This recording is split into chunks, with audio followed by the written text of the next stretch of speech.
Hi guys, and welcome back to the Cassie Project. So this week we are going to be doing a thrift store makeover, but it is going to be inspired by the wonderful Vibrant Worlds colouring book by Sarah Renee Clark. And oh my word, look at the cover on this thing. It is stunning. So if you haven't heard of this book, it is a wonderful hardback colouring book written by the wonderful Sarah Renee Clark, who is a fantastic Australian YouTube creator who delves so deeply into research on art techniques and art supplies, so you guys don't have to. Her videos are so entertaining and wonderful to watch. So let's jump straight into this video. I am dying to have a look inside of this.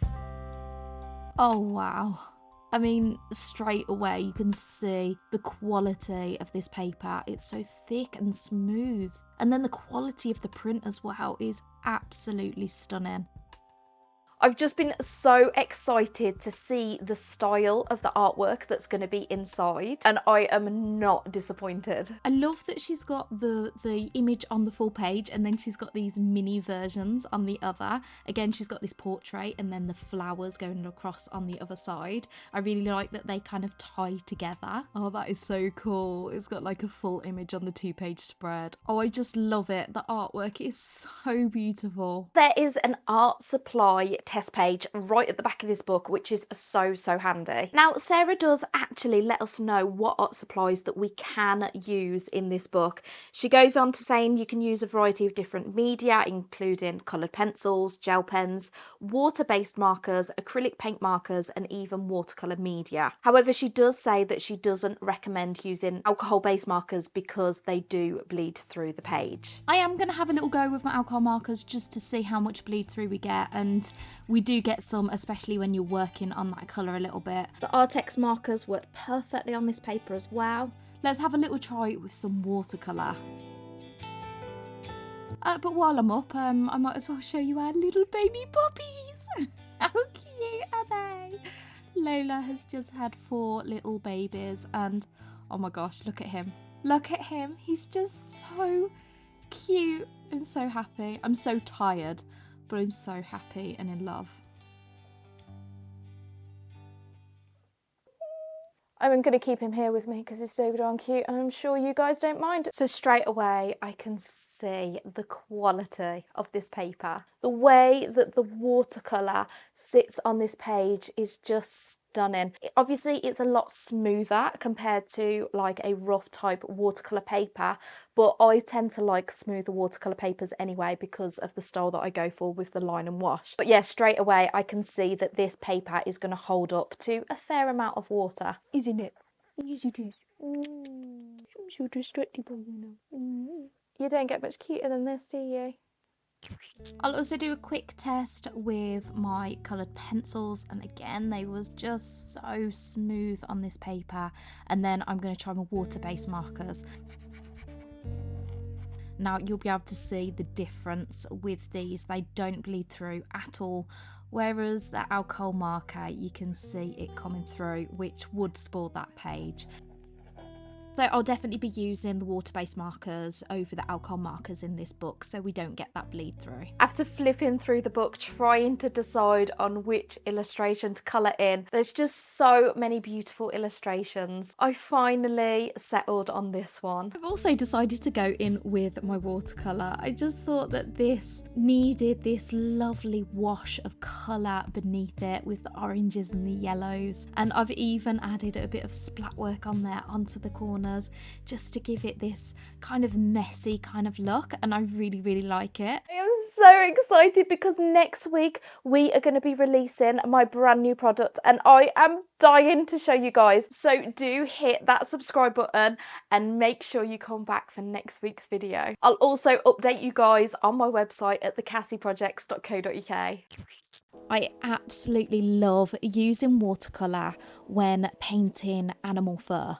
It's just really easy to create texture because you can do like this wet on wet style technique. So I've got all these oranges laid down there, and then I'm just add in those darker colours and it just bleeds into one another and creates this lovely texture. It's funny, I really struggled with the acorns at first, but then I found this technique where I could use my paintbrush to pull away some of the colour to create the highlights, and it just gave this really glossy look to the acorns, which I really loved. I know that I've accidentally fell back into autumn. I just couldn't resist this beautiful illustration with the squirrel and the acorns, and of course I get to use all my favourite colours as well. After staring at this page for far too long, I decided I needed a break, so I went for a little walk with my kids and we went to a local thrift store.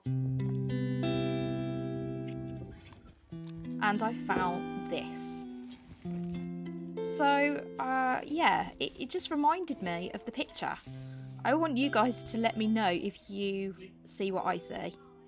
What does this pot remind you of? There's chickens at my door.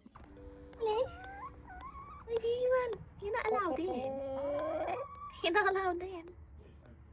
Anyway, now we've had a little break, I'm going back to the drawing, and I just had this idea that I would create a reverse colouring type, style, shading technique thing. I added loads of dots and lines, and I added lines to where all the difference of colour met each other, and I really like it. It's so different, and it's not what I was going for at all, but it just kind of happened. After having that little bit of a break, I just felt like it needed something, and I'm so pleased that I did it. I think it makes this page look so much more unique.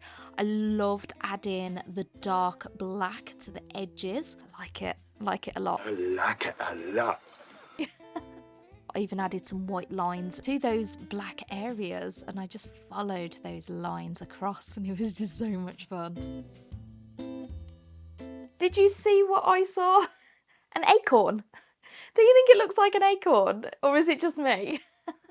I really like the texture of the base of the pot. It's got this almost like canvasy style, and then it's got a nice smooth lid with this little acorn top on there. And I want to get out my air dry clay and really work on this lid to make it look like an acorn. Now I'm going to roll out these little balls, squish them down to make circles, and then I'm going to cut it into a semicircle shape. And I am going to stick them all the way around the lid. First, I need to give a bit of texture to this lid so the clay has got something to stick on. And I'm creating a little ring around it just so that those little semicircles stick really nicely onto this clay pot. And obviously it's going to take a fair bit of time to repeat this process, cut out all these little semicircles and stick each one onto the pot. But I think it will give this really lovely acorn top to this pot, and I'm just bending them round very slightly on the edge so that they kind of fold down without sticking to the actual pot.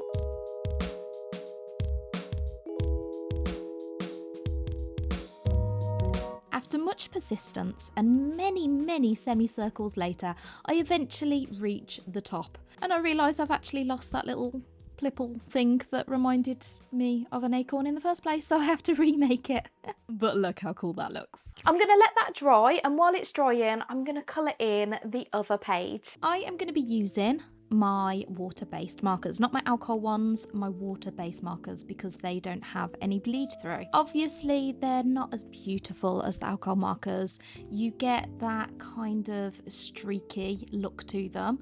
They don't blend together like an alcohol marker, which is a shame, but I actually really enjoyed using them on this paper because it's just so beautifully smooth. Now I really like how Sarah designed this book, where she's got this 2-page spread. We've got two very different colouring styles. We've got this pattern on one side and then this illustration on the other, but at the same time they match, which is really nice because they look so pretty side by side. Now obviously I'm going to use all the same sorts of colours that I've used on the right page, so I've got all those reds and oranges and browns, and it was really enjoyable colouring in this page. It was nice and simple. I just found it quite therapeutic because I didn't have to think too much about it. Now again, I wanted it to match with that other one, so I've brought in all those little Zentangle techniques. I have got some lines and dots and circles, and I just filled in those little white spaces with that. Now you can see there is absolutely no bleed through at all on either side. sides. I used a lot of wet on wet watercolour and there was barely any buckling. I'm just so impressed with the paper in this book. It's so beautiful and so high quality. It's time for my favourite part, painting. Now I wanted to add a layer of gesso to this acorn. I've used a smaller brush so I can get in all those nooks and crannies, and there's a lot of them. And I've also had to use a thicker brush so that I could really get into the texture of that pot too.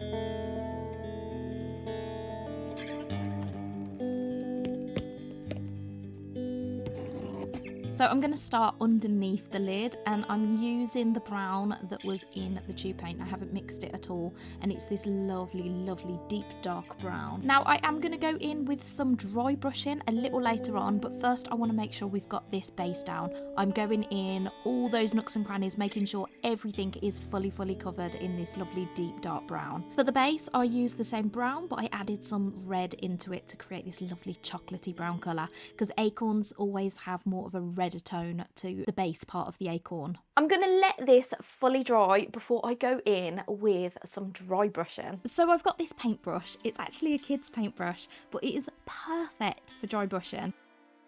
You apply a tiny bit of paint to your brush and then dab the majority off. And this just gives it a lovely texture. It gives this more realistic colour look to it. All these reddy browns on the edges of these little semicircles, I think really add something. And as it is inspired by Sarah's beautiful Vibrant Wilds colouring book, I had to add a little touch of gold. The cover of this colouring book is so beautiful, and I think it's because of those little gold accents. So I thought I would add that to my acorn by adding these little lines of gold on the edges, using my acrylic markers and then blending them out, and I think it adds so much to it.